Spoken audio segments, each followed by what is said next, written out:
मुंबई महापालिकेच्या विरोधी पक्षनेत्या किशोरी पेडणेकरांच्या एका वक्तव्यामुळे सभागृहात प्रचंड गोंधळ झाला।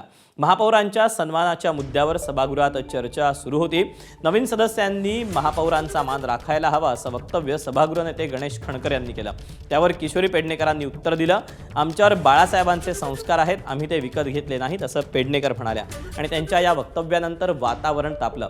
महापौर ऋतू तावडेंनीही पेडणेकरांनी माफी मागावी, अन्यथा सभागृहाचं कामकाज होणार नाही असा इशारा दिला आणि सभागृह तहकूब केलं। या सगळ्या वादानंतर किशोरी पेडणेकरांनी स्पष्टीकरण दिलं।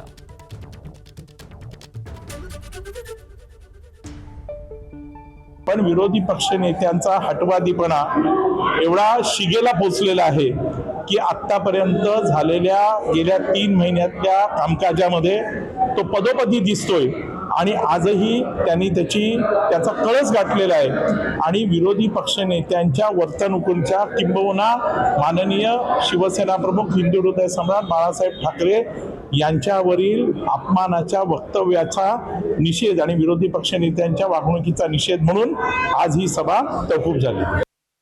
मी आजही तेच म्हणते की मी बाळासाहेबांचे विचार विकत घेतले।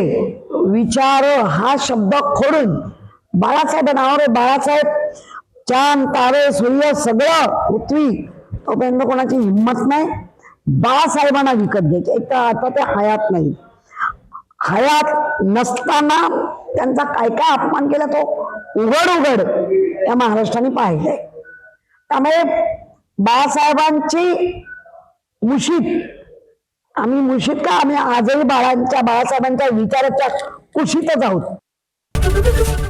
एबीपी माझा, उघडा डोळे बघा नीट।